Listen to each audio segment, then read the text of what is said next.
네, 조금 전 우리 시각으로 9시 30분부터 북한의 제7차 당대회가 시작됐습니다. 네, 당대회 관전 포인트는 무엇인지 전현준 동북아 평화협력원장 그리고 김은광 NK 지식연대 대표 두 분 모시고 자세히 짚어보겠습니다. 어서 오십시오. 네, 어서 오십시오. 네, 안녕하세요. 네, 조금 전에 이제 시작이 됐습니다. 아직까지 김정은이 개막식에서 육성 연설 이런 장면이 보이지 않는데 관전 포인트를 두 분께서 먼저 말씀해 주시죠. 예, 지금까지 안 나온 예. 것은 아마 녹화를 해서 예. 방송을 하려고 하는 건 아닌가 생각이 되는데 지금 북한 시간으로 그 9시, 그러니까 네. 우리 시간 9시 30분입니다. 예. 우리가 30분 빨리 가죠.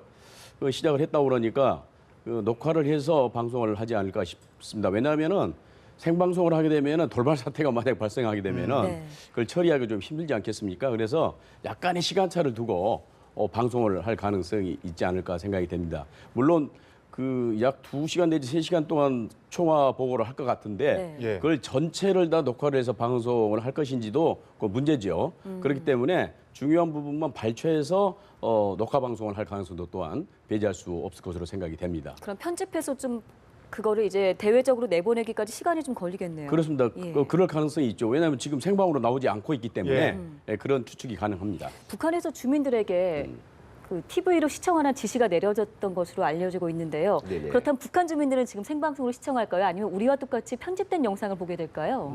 지금은 뭐냐면 미리 이제 북한이 노동당의 어떤 지적을 찬양하는 그런 편집물들을 많이 만들어가지고 지금 계속 내보내고 있거든요. 시도 내보내고 예. 음악도 내보내고 쭉 내보내고 있는데 이제 정작 개회가 되면 바로 생방송으로 할 수 있는 가능성이 있습니다. 그러니까 지금 정말 북한이 노동당 대회를 지금 시작했는지 그 시작 시간이 정확히 9시인지 아니면 좀 딜레이 되는지 좀 명확하지 이거는, 않습니다. 예, 그건 네. 명확하지 않습니다.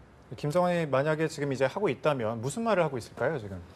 김정은이가 연설에서. 하고 있다 온다면 이제 총화 보고지 않습니까? 예. 36년 동안 노동당이 뭘 했는가 해서 총화를 하고 특히 집중적으로 본인이 등장한 만 4년 정도의 기간 동안 한 일들을 이제 총화를 할 겁니다. 부문별로. 그러니까 앞부분은 이념, 정치, 경제, 사회, 군사, 외교, 그다음 대남 이런 모든 부분들이 이제 총괄적으로 결산을 하는 그런 시간이기 때문에 각 분야에 걸쳐서 김정은 또 그 이전에 물론 김정일 시대에 어떠한 성과들을 이루었는가에 대해서 예. 이제 자화자찬식의 평가를 하겠죠. 다 이제 100% 달성하고 뭐든지 다 잘 됐다는 식으로 총화를 할 가능성이 높고 그래야만이 이제 김정은이가 명실상부한 네. 수령으로 등극을 하는 것이거든요. 네. 지금 그런 시간들이 이제 진행되지 않을까 생각이 됩니다. 전해지는 얘기로 보니까 지금 이 시각 조선중앙TV 방송에서는 김일성, 김정일을 우상화하는 어떤 그 영화인가요? 다큐멘터리인가요? 그런 영상들이 방영이 되고 있는 것으로 전해지고 있습니다. 네. 김정은이 직접 등장을 해서 개회 선언을 했을지 아니면 두무불출 안 나왔을지에 대해서는 저희가 소식을 접해봐야겠지만 네, 대표님께서는 어떤 의견이세요? 아니 김정은이 직접 나와서 개회를 선언하고 그러지는 않습니다. 이제 예. 조선노동당 사업총합 보고를 예. 할 때 이제 나오는 것이고요. 우리가 지금 생각하는 우리식의 어떤 식순을 생각한다면 이제 네, 개회 선포 개회도 이런 있겠지만 거요. 예. 예. 그것은 이제 앞에 절차고 정말 제일 중요한 사업총합 보고만 하겠죠. 물론 이제 조 원장님께서도 아주 그 핵심을 짚어주셨는데 이제 그런 어떤 사업총합 보고의 전반적인 부분들이 있겠고 이 보고에서 북한 사람들이 이제 그 귀를 감고 듣고 싶어하는 건 뭐냐면 예. 과거의 성과는 성과고 우리는 도대체 앞으로 어떤 길로 가야 되느냐. 물론 핵 보유국 이런 것도 하나의 어떤 전략이겠지만은 총 노선은 아닙니다. 핵을 만드는 게 북한 국가의 성립 목적이 아니거든요. 또 예. 북한 사람들을 잘 살게 하는 어떤 그런 유일한 방법도 아니기 때문에 경제 문제도 있고 그래서 북한은 80년대 그 당제 6차 대에서 내놓은 것은 사회주의 완전 승리였습니다. 사회주의 완전 승리 이룩한다 이렇게 돼 있고요. 그렇다면 80년에 완전 승리를 내놨는데 그 80년대 말에 러시아가 붕괴됐죠. 동구권 사회주의가 완전히 몰락됐습니다. 그러니까 이제 90년대 초반에 당회의를 당대에서 노선을 제시해야 되겠는데 노선이 없어요. 이거 어디로 가야 돼요? 다 붕괴된 그자로 더 가겠다 할 수도 없고. 예. 그래서 이제 그 이후에 2000년대 들어와서는 역시 상황이 안 좋으니까 비열차를 밀었는데 지금 와서는 지금 약간 흘립니다만은 애매하게 우리가 봤을 때 그쪽으로 가는구나라고 하는 것, 개혁 개방으로 가는구나 안 가는구나 이런 이야기를 하기 싫으니까 전혀 이제 엉뚱한 이야기. 예를 들어서 공산주의 사회 네. 건설이 우리 당의 총노선이다. 이렇게 이제 나올 수 있는 공산이 크죠. 왜냐하면 공산주의라고 하는 것은 이상으로서는 괜찮은 거 아닙니까? 또 우리 이 현존 이 뭔가 이 자본주의 사회에서 여러 가지 어떤 병폐도 있으니 그런 것들을 해서 가겠다. 그럼 사람들이 이제 그게 어디로 가야 되느냐에 대해서 많이 귀를 기울일 것이라고 생각이 됩니다. 그런 것들이 아마 이제 원장님께서 이야기하신 그 내용에 우리가 봐야 될 또 하나의 어떤 관전 포인트다 이제 네. 볼 수 있습니다. 그러니까 제가 보기에는 이제 이념 분야, 정치, 군사, 뭐 외교 이런 등등의 분야는 굉장히 보수적으로 갈 것 같습니다. 그러니까 이념적으로도 지금 공산주의를 다시 지금 강조한다는 거 아닙니까? 네. 사실 공산주의를 포기를 했었거든요. 2010년 3차 당 예. 대표자 회 때 당 규약에서 이제 거의 빠져서 야 이제 뭐 제대로 되나 보다 그랬었는데 최근 들어서 다시 공산주의를 계속 그 노동신문이 강조하는 것을 봤을 때 어떤 이념이라든가 정치 분야, 군사 분야 이런 건 굉장히 보수적으로 갈 것 같고 다만 이제 말씀하신 대로 국민들에게 주민들에게 뭔가 조금 희망을 줘야 되기 때문에 경제 분야라든가 사회 분야는 조금 전향적으로 갈 가능성이 있습니다. 물론 전향적으로 간다고 해서 그것을 실천하겠다든가 또 실천 가능하다든가 그런 건 아니겠죠. 이 6차 당대에 80년 얘기를 했습니다마는 네. 그때도 10대 전망 목표라고 그래서 화려한 정말 휘황한 설계도를 그때도 내놨었어요. 근데 국제정치적 상황이라든가 내부적 상황 때문에 그런 것들이 거의 이루어지지 않고 경제난이 계속 됐던 거거든요. 어쨌거나 경제 분야나 사회 분야는 조금 더 밝게 가는 뭐 그럴 가능성이 높지 않을까 그렇게 생각을 해봅니다. 네. 네, 그 이번에 그 아무래도 좀 많은 준비를 좀 했어요. 그런데 중국 측이 뭐 실제로 자리를 좀 빛내줘야 될 텐데 실제로 그 자리에 등장을 했는지 갔는지 안 갔는지도 또 이제 약간 화두가 될 수 있습니다. 어떻게 보십니까? 가겠죠. 안 갈 수는 없습니다. 예. 뭐 그래도 저 중국은 공산당이기 때문에 예. 러시아도 그렇고 또 공산당이 아마 존재하는 국가들은 아마 보냈겠죠. 그리고 또 뭐 집권당이 아니더라도 오는데 사실 여기에서 중국 공산당이 어느 정도의 급의 그런 대표단을 보내는가가 제일 관건이거든요. 네. 그렇다고 하면 뭐 그냥 어떤 부부장 정도나 부장 이 정도 가가지고는 좀 북한으로서는 상당히 그걸 갖다가 말하기엔 좀 머쓱한 거고요. 그래서 또 중국의 입장에서는 지금 뭐 아무리 이념적으로 같은 길을 가는 그런 뭐 국가라고 하지만은 지금 북한이 하고 있는 모든 어떤 그 위험하기 짝이 없는 그런 상황들을 놓고 볼 때 또 상당히 우리가 지금 뭐 우리도 느끼겠지만 둘 사이 밀당이 굉장히 깊지 않습니까? 네. 이런 상황에서 계속 북한한테 보내는 시그널을 갑자기 바꿔가지고 태도를 바꿔서 뭐 고위급이 가리는 만무한 것이고 그래서 아마 저 생각에는 막 그런 중급 정도, 좀 너무 손색이 없을 정도의 아마 부장 정도로 아마 대표단을 보내지 않았을까 이렇게 저 예측해 봅니다. 대표단을 보냈을 것이라는 예. 예상을 해주셨는데 일각에서는 주요 국가의 외교인들이 참석을 하지 않을 것이라는 전망이 많았거든요. 그러니까 집안잔치에 그칠 것이다. 6차 때 보면은 117개 대표단이 참여를 한 것으로 알려지고 있어요.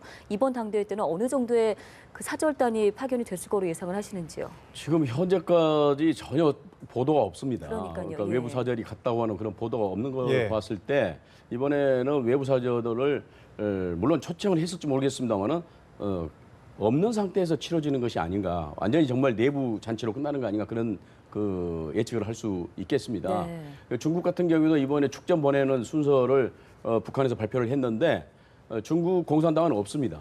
이란이 나왔고 네. 러시아가 나오는 그런 상황이었고 그래서 지금 이게 어떻게 보면 당 대 당 외교거든요.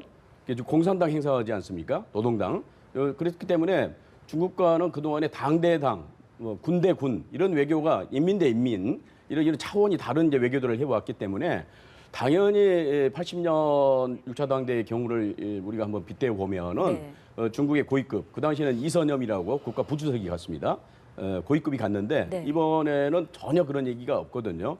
그렇기 때문에 뭐 러시아도 그렇고 그래서 외부 사절이 없이 치른 거 아닌가 생각이 들고 뭐 잘해봐야 뭐 아프리카라든가 중동이라든가 이런 국가의 대표들이 오는 정도로 끝나는 것이 아닌가 생각이 듭니다. 사실 이제 그 5차 당대회 때 1970년에 있었던 5차 당대회도 외부 손님이 일체 없이 행사를 치른 적이 있습니다. 네, 지금 두 분께서 말씀해 주셨다시피 또 앞서 이제 대표님께서도 말씀해 주셨는데 확실히 북한, 중국 관계가 예전 같지는 않죠? 그럼요. 예. 지금 북한이 5차 핵실험을 지금 달굼질하면서 중국은 정말로 넘을 수 없는 그런 요단강을 건너지 말기를 기다리는데 예. 왜냐하면 5차 핵실험에서 탄두를 터뜨려 가지고 완전히 어떤 그 성공적인 모습을 보여준다라고 하면 이 국제사회의 어떤 지금까지 균형이 파괴되거든요. 미국은 그냥 그걸 좌시하지 않을 것이고 중국을 더 밀어붙이고 예. 그리고 뭐 아시아에서 각국들이 지금 뭔가 핵무장에 대해서 아마 우후죽순처럼 아마 이 여론이 오기 때문에 그런 핵이 없는 핵을 중국만 가지고 있는 건 아시아가 돼야 되겠는데 중국만이 아닌 다 나눠 가진다고 하면 중국은 이제 그런 꼴을 못 보는 거죠. 그래서 아마 중국은 지금 어떤 가능한 경우를 다 동원해서 무려 이번 조선노동당까지 7차 대회까지도 자기들이 어떤 입장을 이렇게 순화시키지 않는 강력한 어떤 그 태세를 보임으로 해가지고 북한을 하여금 그 핵을 포기하라는 예. 자기들의 의지를 더 다시 한번 강조할 수 있는 이런 가능성이 아마 충분하죠. 예. 이번에 그러니까 보도에 의하면은 북한 측에서 초청장을 내지 않는 걸로 지금 일부 보도도 나오고 있습니다. 네. 그러니까 초청을 했는데 중국이 안 보낸 게 아니고 예. 아예 처음부터 초청 북한이 자체를 하지 않은 북한이 거예요. 초청 자체를 안 한 게 아닌가 그런 지금 보도도 있거든요. 어차피 북중 관계는 최악이죠. 우리는 7차례 정도 지금 정상회담을 했다고 한다면 북중의 그 혈맹이라고 하는 북중 관계에서 정상회담을 한 번도 하지 않았고 겨우 작년 그 노동당 창건 70주년 때 류인산이라고 하는 공산당 상무국원이 이제 갔습니다. 그래서 좀 관계가 좋아질 뻔했는데 12월 달에 모란봉 악단 사건이 벌어지지 않습니까?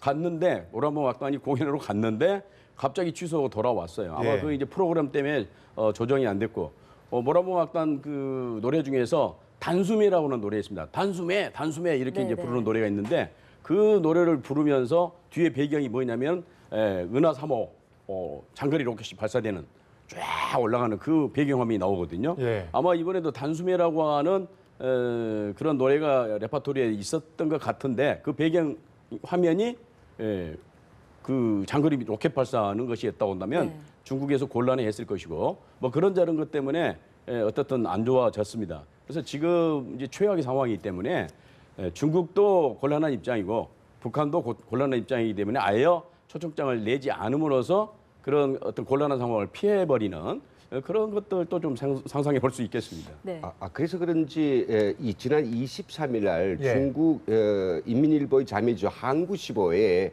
그 논설위원의 어떤 개인 뭐 의견이라고 썼는데 거기에서는 뭐냐면 이제는 아무리 해도 말 듣지 않는 김정은 결국은 제거할 수밖에 없다라고 아주 네. 강하게 나옵니다. 이 항구시보에서조차 김정일 제거를 논한다고 하는 것은 그만큼 북한 지도부나 북한 어떤 국민들의 어떤 전반적 여론이 상당히 이제 더는 이게 이 꼴을 보지 않겠다라고 하는 그런 거가 가기 때문에 그런 상황들 이게 아마 이번 당대 파견과 또 다 연결되지 않을까. 그래서 중국 소리가 지금 한마디도 안 나오고 있는 것 같습니다. 네. 지금 이 시각 열리고 있을 것으로 추정되는 36년 만에 열리는 북한의 7차 당대회. 저희가 구체적인 계획도 추측을 할 뿐이고요. 또 지금 일어나고 있는 정확한 상황에 대해서도 추측만 하고 있을 뿐인데 과거 사례와 이제 비교해서 어느 정도 예측을 하고 있는 거잖아요.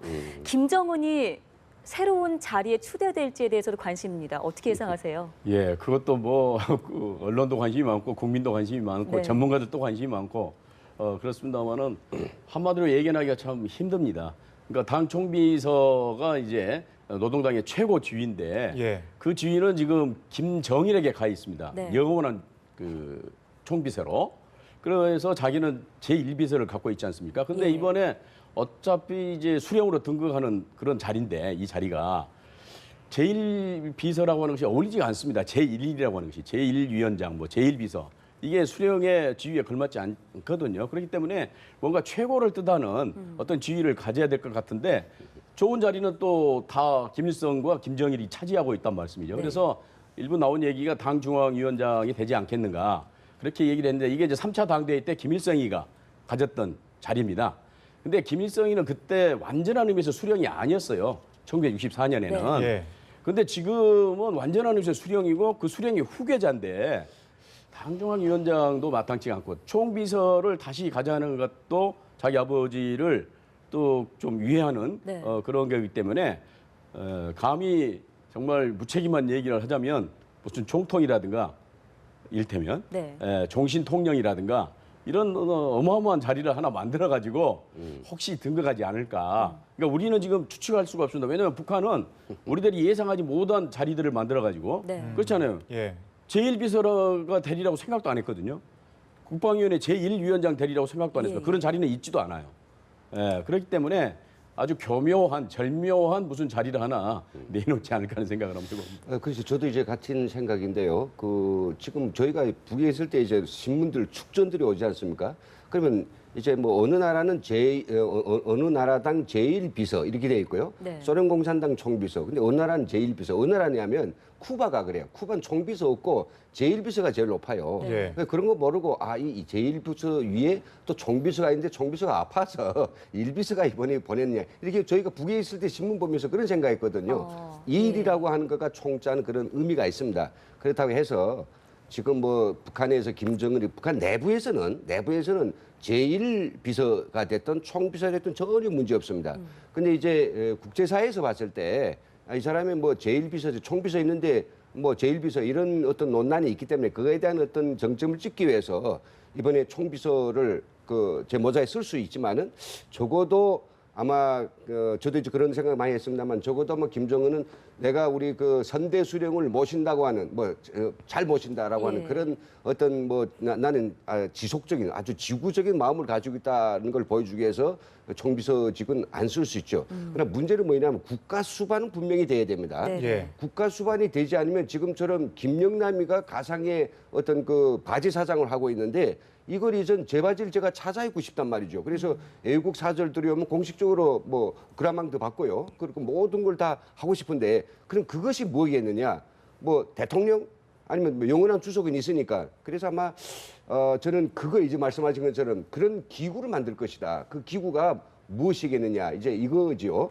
그래서 아마 주석은 안 되니까 제 생각에는 아마 쿠바에 네. 국가평의회라는 게 있죠. 라든지 국가 지도의 회가 있든 그런 기구를 만들어서 나는 바로 주석은 아니지만은 나는 이 국가 수반이다. 공식적인 국가 수반이다. 그것을 명확히 아마 하고자 할 것이라고 이렇게 예상됩니다. 그러니까 김정일에게 붙여진 이름이 21세기 태양입니다.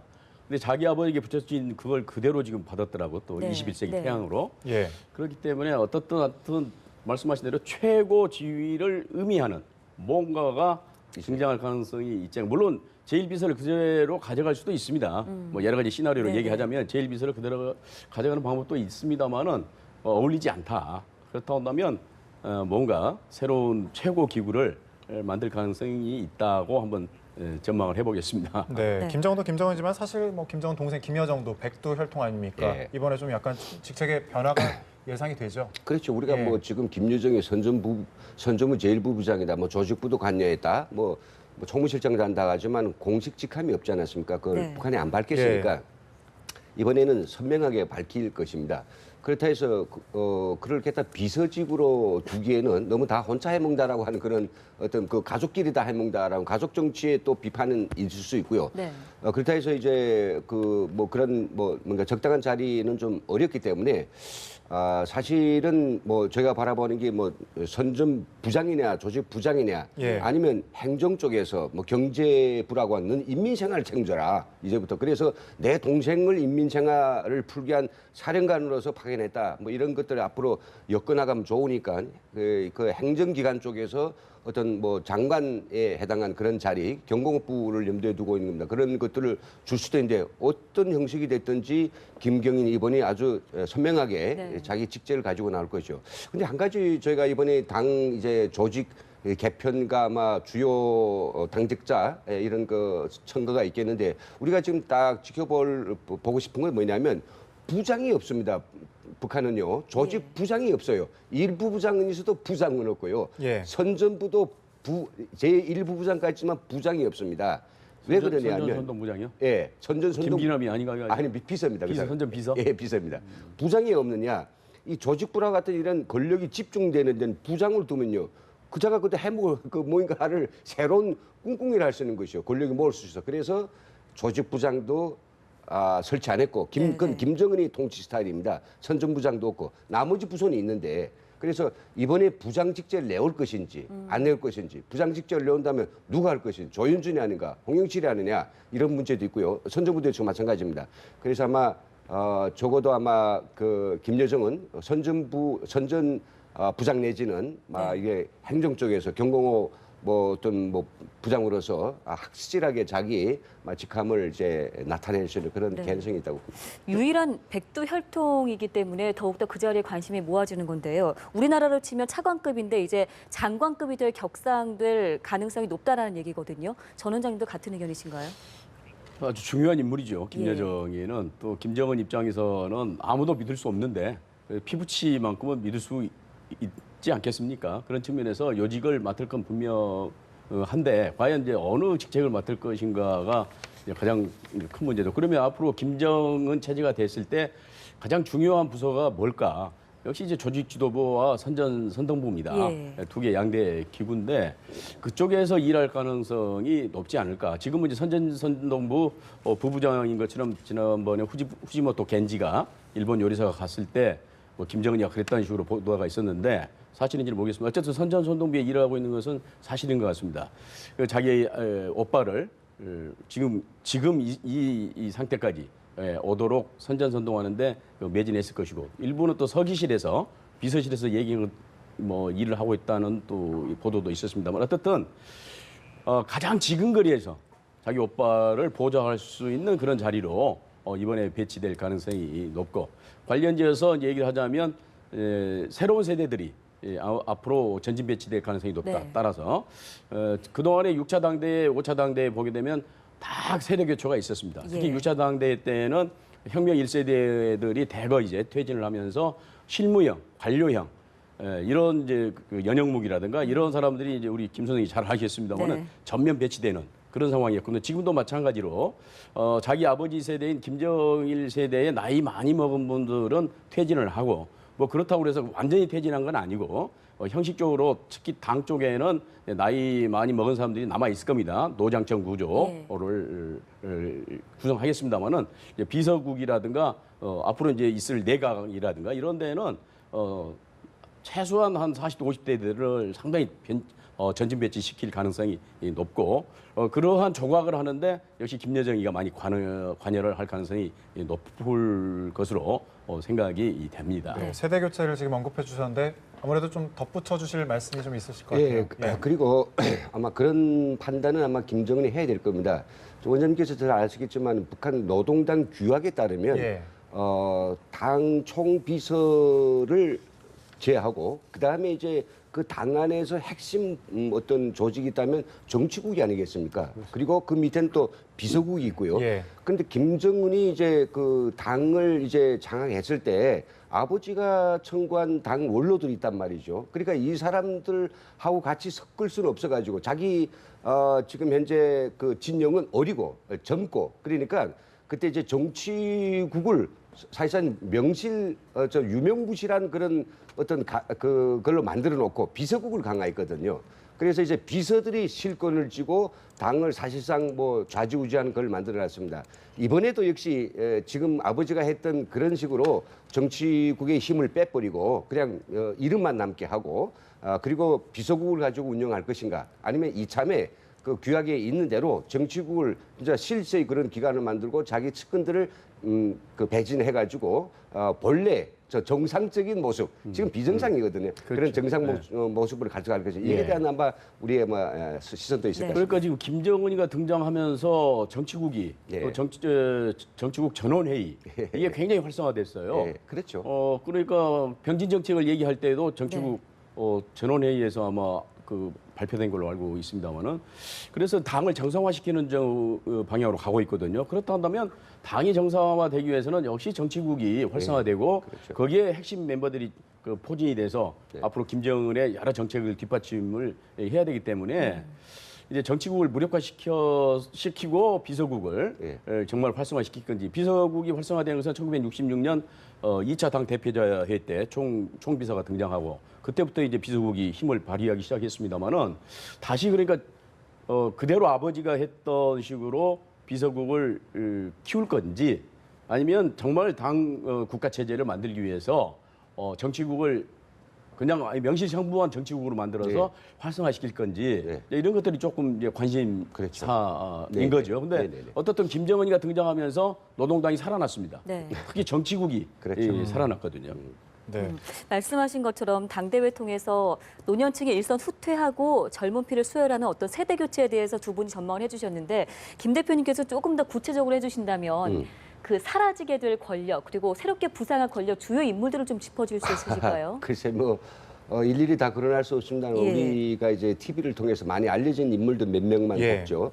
일단은 아마 지금 아주 널려합니다. 김영남 그리고 김기남. 이미 뭐 김기남은 뭐 거의나 이제 잘 나타나지 않고 일부는 퇴진하지 않았냐라는 의견들도 있습니다만은 네. 그리고 지금 뭔가 예전에 이제 그 한때 정치국 뭐 위원으로까지 등극해서 많이 활동하던 박독춘이라든지 그러면 지금 박봉주라든지 총리 이런 사람들은 상당히 나이가 굉장히 많거든요. 네. 이런 사람들을 모두 들어서 왜냐하면 최고인민회의 상임위원회 명예부위원장으로 갖다 쭉 그냥 집으로 보내는 게 아니라 뭐 그렇게 옮겨놓고 그건 전혀 이제 아무것도 뭐 안 하는 그런 자리입니다. 이름만 가지고 있는 자리에 옮겨놓고 그리고 나서 이제 김정은 옆에서 가장 우리가 많이 봤지만 조현준이라든지 예. 그리고 뭐 최룡해 그리고 김여정, 홍영칠과 같은 그런 젊은 젊진 않지만 그래도 60대 뭐 욕심 같아서는 40대를 쓰고 싶지만은 네. 그럴 수는 없는 거 아닙니까? 그래서 그 정도 나이들이라도 뭐 자기 앞에 와서 막 깝싱거리고 하기에는 좀 부담이 없으니까요. 자기 보건대도 좀 안 힘들지 않겠어요? 너무 70, 80대인 사람들이 90도 인사하는 게 뭐가 그리 어린 사람으로서 그게 보기 좋겠어요. 그리고 이제 뭐 세대 차이라고 하는 것은 분명히 있기 때문에 그래서 아마 그런 사람들을 보내고 앞에서 거론했던 그런 사람들이 정치국 내지는 비서로 전면 포진될 수 있지 않을까? 이럴 수도 있죠. 그러니까 대개 한 70대 이상 정도 예. 비서가 됐든 아니면 정치국 위원이 됐든 이 사람들이 일테면 북한식 표현입니다. 네.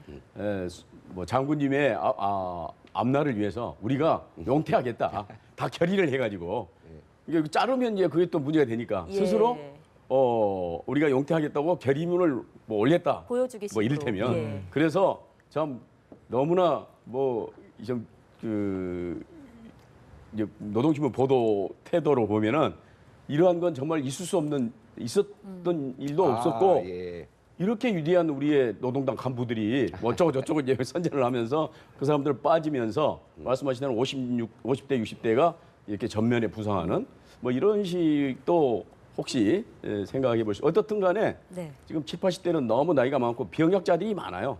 간판만 달고 일을 실제로 하지 못하고 부부장들이 일을 다 하는 그런 이제 그 체제거든요. 그렇기 때문에 좀 그 김정은의 그런 부담, 예. 정치적, 경제적 부담, 사회적 부담을 덜어주기 위해서 용퇴하는 방향으로 갈 수도 있겠다 그런 생각을 한번 해봅니다. 예, 전망을 좀 해주셨는데 방금 전에 들어온 이제 소식이 있어서 잠깐 좀 짚어드려야 될 것 같은데 RFA 미국 자유아시아 방송 평안북도 소식통을 인용했습니다. 이번 당대회에 참가하는 사람들한테 평면 TV를 좀 증정을 하겠다 뭐 이런 소식이 들어와 있는데 예. 보통 일상적인 뭐 일입니까? TV를 왜 예. 증정하나요? TV가 북한의 귀한 상품이니까. 그런 소문이 돌고 있다고 합니다. 예, 좋은 보도 또 내용에. 고급 텔레비전일수록 예. 집안의 어떤 그 뭔가 보일 수 있는 돋보일 수 있는 그런 하나의 어떤 부의 가구거든요. 상징이에요. 예, 상징이죠. 부의 상징이라기보다 하여튼 뭐 괜찮네, 잘 사네 이런 예. 건데 뭐 좋은 텔레비전이 북한에 없습니다. 북한은 뭐 아시는 것처럼 평면 LCD나 LED TV를 자체로 생산할 수 없죠. 그래서 아마 중국으로부터 이번에 굉장히 상품을 많이 구입해 들어왔는데 특히 당 7차 대회 앞두고 굉장히 이제 물동량이 많아졌다는 보도를 들었죠. 예. 근데 그 북한 주민들 원래는 전부 다 준다는 이야기가 있었어요. 좋은 거든 나쁜 거든 다 준다. 이랬다가 또 소문에 의하면 하면서 이제 간부들 이번에 대참석자 3,000명한테는 준다라는데 적어도 저는 대참석자들 3,000명한테는 지금까지 어떤 북한이 로정에서 노동당을 받들어서 제일 수고한 사람들이 간다고 해서 수고한 사람들한테 상을 내리는 건 당연하기 때문에 어느 제도에서나 그래서 그들한테 적어도 텔레비전 그리고 냉장고가 상당히 귀합니다. 냉장고, 좋은 냉장고. 그래서 그 두 가지는 주겠고. 그렇다면 일반 주민들은 어떻게 할 것인가? 일반 주민들은 그건 국가가 이제 전일적으로 줄 수는 없습니다. 매 도에서 자체로 에어버리를 해가지고 이렇게 뭔가 만들어서 예. 우리 도민들한테 텔레비전 줬다 아니면 무슨 뭐 다른 어떤 제품을 줬다 이렇게 해서 뭔가 하나는 잘해지도록 막 이렇게 할 것 같습니다. 지금 저희 나오고 있는 화면이요. 해외 외신에서 송출을 하고 있는 지금 이 시각 북한의 거리의 모습이라고 하거든요. 어떻게 보이세요? 저희가 볼 때는 그렇게 뭔가 인구 이동이 많지 않고요. 인구 이동이 없을 수 없습니다. 예. 왜냐하면 지금 다들 텔레비전 시청을 하라고 하기 때문에 집 안에서 앞에 TV 시청 있어야 지시를 되는군요. 했죠. 그럼요. 예. 쓸데없이 다니는 사람들은 이게 평양시에 거주 출장 온 사람들인데 예, 예. 다 자기가 속한 기관, 기업소, 조직에서 집체 텔레비전 하기 때문에 거리에 다 다닐 수가 없죠. 네, 궁금한 게 또 한 가지. 지난번에 김정은 신년사 발표 때 육성으로요. 청년이란 단어를 굉장히 강조하지 않았습니까? 횟수를 보니까 무려 1,737회나 사용을 한 것으로 텍스트가 집계가 됐습니다. 이번엔 어떻습니까? 좀 청년이란 단어 역시 계속 강조해 나가는 이어갈까요? 그렇죠. 지금 어쨌든 김정은이 등장해서 청년 중시라고 하는 것이 이제 화두가 되어 있고 예. 말씀하신 대로 지난 작년 10월 30일 날 노동당 7차 대회를 예고한 이후 현재까지 아마 통일연구원에서 조사한 걸로 생각이 됩니다만은 엄청나게 청년을 강조하고 있습니다. 그 이유는 역시 본인이 젊기 때문에 청년이 중요하다는 얘기가 이제 될 것이고 둘째는 북한에서 청년이라고 하면 이제 20, 30대인데 이 사람들이 네. 고난의 행군 시기에 1995, 96, 97, 98, 2여간에 엄청나게 고생을 했던 사람들이기 때문에 이 노동당을 잘 믿지 않아요. 장마당을 믿지. 예, 그래서 또 불만이 상당히 많고 또 이 사람들이 그 감수성이 예민한 때라 외부 사조에 대해서 아주 관심이 많고 금방금방 그 외부 사조에 동화되는 심지어 한류까지 좋아하는 이런 상황으로 있기 때문에 어떻든 청년들을 또 잘 이렇게 컨트롤해야 되는 네. 그런 입장에 있는 거죠. 그래서 이래저래 청년이 중시될 수밖에 없는 그런 상황인 것 같습니다. 그래서 앞으로 청년 중시 정책을 이제 김정은이가 펼 텐데 이 사람들에게 뭘 줘야 되냐? 뭐 일자리 줘야 될 것이고, 먹는 문제, 혼인, 결혼 문제, 네. 주택 문제. 뭐 어쨌든 우리하고 좀 비슷합니다만은 이 사람들을 다스리지 않으면 정말로 만약 김정은이가 예. 수십 년을 한다고 하는 것을 전제로 한다면 이 친구들하고 같이 앞으로 정치를 해야 되는데 네. 이 친구들이 불만이 많고 개인주의에 빠져 있고 집단주의는 관심도 없고 그다음에 외부의 그런 문물을 이제 좋아하는 이런 애들일 것 같으면은 사회주의를 유지할 수 없다 그런 생각일 것이란 말이죠. 그래서 어떻게 해서든지 대우를 해주면서도 통제를 강화해야 되는 이제 그런 입장에서 청년을 강조하고 있지 않는가 그렇게 생각을 합니다. 사실 김정은이 어떤 독재 체제를 유지해가면서 가장 위험한 그런 계층이 있다면 그 청년 계층입니다. 예. 역사가 보여줬죠. 러시아, 북한이 이야기합니다. 여러 계기들의 선전과 출판물을 통해서 러시아 붕괴의 주범은 러시아의 소련 청년 공산주의 청년 동맹이었다. 그리고 천안문 광장에서 중국을 시청거리게 했던 그것도 청년들이었고 네. 우리 한국만 봐도 민주화의 그런 정말 그 역사를 새로 쓴 것도 대학생들이었고 네, 네. 그 청년들을 어떻게 하는가에 따라서 북한의 운명이 결정되니까 근데 북한에서는 공식 보도도 안 되고 도간 나오시나만은 이 청년들이 어떤 뭔가 흐름과 의식과 그리고 그네들의 행동이 심상치 않단 말이죠. 군대를 갔다 13년 정말 생고생하다 돌아왔는데 탄광 가래요. 네. 생고생하다 왔는데 집에 부모들이 지금 먹을 게 없어서 지금 일사불란하게 있으니 청년의 생각은 다른 거죠. 그래서 요즘 여기저기서 청년들이 정말 우리가 봤을 때는 과거하고는 전혀 다른 그런 모습들 낙서를 하고 그리고 이제 막 함부로 이야기하고 그리고 이제 모여가지고 그냥 꺼리낌 없이 이 제도에 대한 비판도 하고 이런 것들이 상당히 우심하니까 이거 결국은 청년들 늦잡혀 놓고 너희들이 중요하다 말로 하는 건데 실질적으로 돌려준 건 아무것도 없고 배려준 것도 없고 알고 있죠. 이런 의미에서 이번도 역시 제일 꼴찌거리인 청년 문제를 네. 아마 그 당대 보고서에 굉장히 많이 강조할 수 있는 가능성이 있다는 거죠. 예. 이것도 조금 이제 상상력입니다만은 그런 예. 측면에서 정말 20, 30대를 파격적으로 고위직에 등용할 인사교체 수도, 적용시킬지. 아까 이제 세대교체 얘기를 예, 예. 했습니다만은 물론 전반적으로는 50, 60대가 이제 이렇게 전면에 나와서 하겠습니다만은 그 중에 이제 좀 상징적으로 20, 30대의 어떤 대표자를 내세울 수도 있지 않을까. 예. 지금 북한 현지 모습이 저희가 소식이 계속 들어오고 있는데요. 그 당대회 열리고 있을 것으로 추정되고 있는 4.25 문화회관 앞에 그 외신 기자들이 지금 모여 있다고 합니다.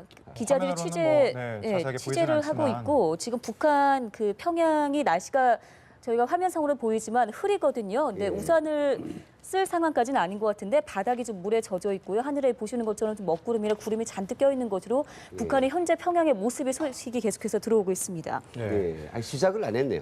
예, 아직 시작한 것 예, 같지는 시작을 안 않다고도 하고 들려오네요. 뭐 북한 그- 시간은 10시 하겠는데. 예, 두 분 다 북한 청년층에 대한 얘기를 해주셨는데 예고 소식 보니까 또 북한의 최고 엘리트를 다니는 김일성 종합대학 아니겠습니까? 예. 이 학생들이 인터넷 접속이 완전히 차단된 것으로 알려지고 있어요. 네. 어떻게 보면 이게 또 북한의 또 어설픈 선전과는 반대되는 민낯이 드러난 걸로 볼 수 있겠죠. 뭐 그렇죠. 뭐 예전에 이제 그 구글 아이디어에 코엔 회장이 찾았을 때 예. 그 이야기를 했어요. 아이고 대학에 갔더니 애들이 인터넷을 모르더라. 근데 이번에는 누가 갔느냐 하면 국제평화재단에서 추천을 해가지고 이게 노벨상 수상자들이 가서 영국의 로버트라 뭐라고 하시는 그런 분인데 예. 종합대학에 가서 이제 뭐 그 전에 우리 대학생들은 뭐 노벨상에 대한 새로운 꿈을 가지고 있다. 그리고 아주 열심히 뭐 이렇게 과학을 하고 있다. 그래서 이제 학생들 쓰고 있는 이런 공부하는 현장에 가보자.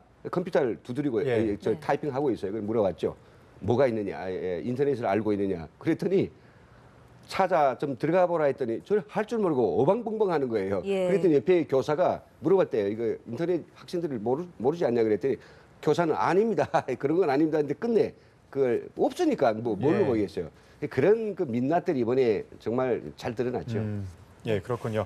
북한 제7차 당대회 개막과 관련해서 두 분과 함께 말씀 나눠봤습니다. 전현준 동북아 평화협력 원장, 김은광 NK 지식인연대 대표였습니다. 말씀 네, 두 분 고맙습니다. 고맙습니다.